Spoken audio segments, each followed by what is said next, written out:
sampai gak, pokoknya gak podo aku duduk dulurku wis. Mari gabung bersilat, kota terlahirnya para jawara pencak silat. Mari gabung bersilat, pusat terbesar yang ada di dunia pencak silat. Mari gabung bersilat, cepat berkembang pesatnya olahraga pencak silat. Mari gabung bersilat, di sini tempat para pemberani bukan penjilat. Semuanya dulur, selamat pagi. Semoga hari ini menjadi berkah buat kita semua dan apapun yang kita lakukan. Semoga diberikan kemudahan oleh Tuhan Yang Maha Esa. Jadi kemarin MNF tidak upload video selama 2-3 hari ya dulur. Tapi sambil ngobrol kita minum dulu ya dulur. Biar santai, biar enjoy. Jadi dulur-dulur, kali ini kita akan membahas mengenai Kopdar Jabodetabek yang diselenggarakan di Kota Tua kemarin dulur-dulur. Kalau Kopdarnya sih aman-aman saja ya kan. Alhamdulillah kemarin dihadiri oleh dulur-dulur dengan tertib. Yang naik transportasi umum pun tidak arogan ya, tidak membuat masalah di tempat umum. Dan buat dulur-dulur yang naik kendaraan roda 2 pun juga tertib, tetap pakai helm. Pokoknya respect buat dulur-dulur yang hadir kemarin di Kopdar. Terus di sini ada gestarnya Mas Denny Aprisani dan Mas Rudy Golden Boy, dan sesuai kapasitas mereka masing-masing ya kan. Mas Denny mengisi acara dengan mungkin solo spellnya ya kan, terus seninya. Memang pokoknya di ranah yang dia mampu lah. Terus edukasi mengenai pencak silat. Kalau Mas Rudy ya, karena dia seorang fighter MMA, jadi ya dia memberikan edukasi seperti aliran bela diri di luar pencak silat ya. Banyak dulu yang disuruh praktek di situ. Seru sih, seru, keren. Nah di situ karena saya juga hadirnya terakhir, sebenarnya juga udah diundang sama Mas Nur suruh MC di situ dulu, tapi yang mohon maaf. Jadi juga banyak dulur yang DM, kenapa Mas Bima gak datang dulur. Cuma saya terakhir karena saya ada kegiatan. Malamnya kan di tempat saya ini tasyakuran dulur. Jadi ya saya mesti ngurusin dulu persiapannya. Nah baru kalau sudah free, udah longgar, saya juga baru merapali Kopdar. Banyak kok dulur dari pesanggeran juga datang ke sana. Nah ketika saya datang ke sana dulur, saya datangnya ada beberapa warga. Ini cerita pengalaman saya kemarin dulur ya. Ini baru pertama kali saya alami di acara Kopdar. Tangi oleh beberapa warga, tanya, Mas Bima, saya boleh datang ke tempat latihan Mas Bima? Boleh Mas, kenapa gitu? Ya bukan gitu Mas, kan sampai tahu sendiri kondisi PSSI sekarang gimana. Kenapa kok sampai segitunya ya? Sampai mau datang aja mikir. Jadi kalau misalnya untuk datang ke tempat latihan, ini semua untuk semua ya, itu tidak masalah dulur. Karena selama saya berkecimpung dengan para pengurus pun ya kan, tidak ada satupun pengurus yang mengultimatum bahwa dilarang untuk orang yang berbeda pendapat dengan kita atau berbeda kepengurusan dengan kita datang ke tempat latihan. Tidak ada dulur.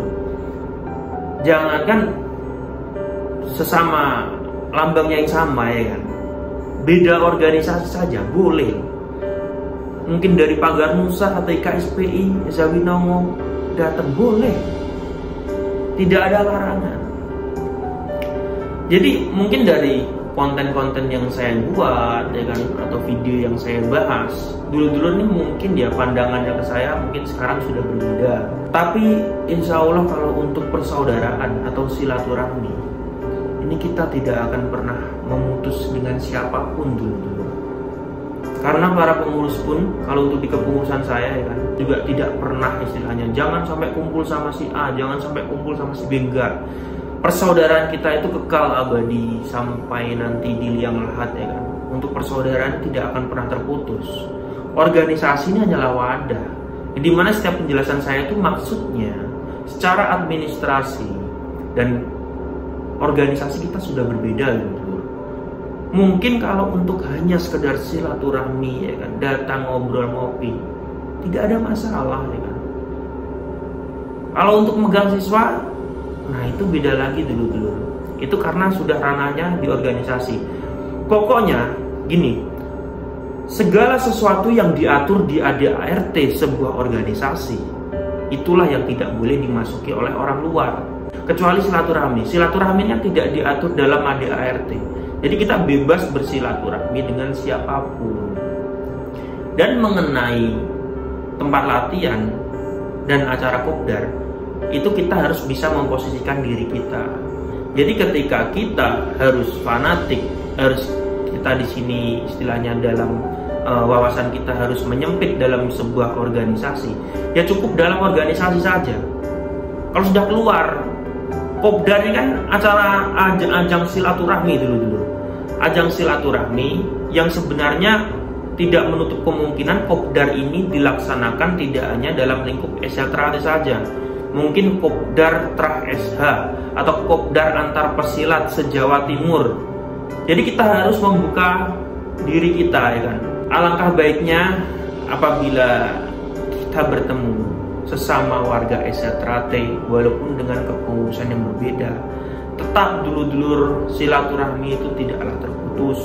Jadi pertanyaan seperti kemarin itu saya juga sebenarnya bingung, tapi bingungnya bukan bingung untuk menolak ya. Bingung kenapa kok sampai segitunya ya.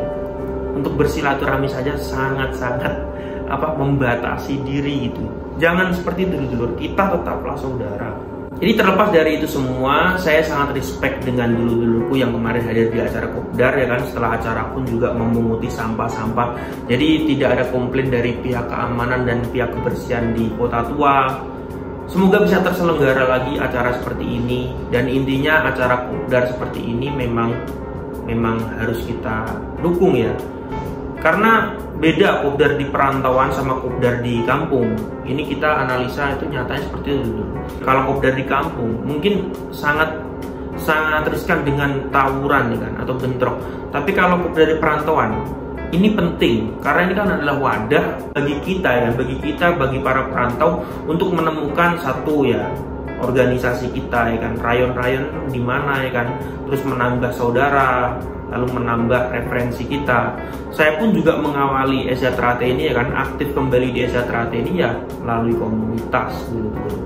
Jadi kalau untuk di perantauan saya pribadi sangat mendukung dengan adanya komunitas karena tidak rusuh, tertib, pokoknya bagus sih. Terus juga support untuk dulur-dulur kita yang mengalami kendala seperti kecelakaan dan sebagainya, itu dengan adanya kopdar ini kita bisa menggalang dana. Pokoknya banyak positifnya kalau di perantauan ini. Dan terutama sebagai wadah di luar organisasi untuk kita bersatu dengan saudara yang berbeda kepengurusan dan beda pendapat. Seperti itu dulu. Ya, mungkin pembahasan kita cukup sampai di situ dulu. Intinya tetap jaga terus kalau untuk silaturahmi dan persaudaraan jangan pernah terputus ya dulu. Karena organisasi ini kan wadah ya. Kalau fanatik ya fanatiknya ketika kita di organisasi. Tapi di luar organisasi kita harus bisa menyikapi dengan gimana ya, lebih luas lagi lah pemikiran kita. Jangan sampai pokoknya gak podo aku duduk dulurku wis. Pokoknya gak sak kepungno sing gak dulurku ya wis. Gak seperti itu dulur, bukan seperti itu caranya. Karena kita dalam bersosialisasi kan atau bermasyarakat itu tidak cukup dengan satu lingkup saja. Kita harus memperluas diri, kita harus memperluas referensi kita, bergaul dengan banyak orang. Karena ya sama-sama bangsa Indonesia dulu. Podo-podo wong Jawa ini lah istilahnya. Sampai awal dhewe yo tukaran guru-guru wadah ya kan. Ya, ini seperti ini dulu. Santai, enjoy. Oke dulur-dulurku, terima kasih sudah menonton video terbaru dari Bima NF dan sampai jumpa di video NF yang selanjutnya. Salam persaudaraan. Mari kita bersilat, kota terlahirnya para Jawa.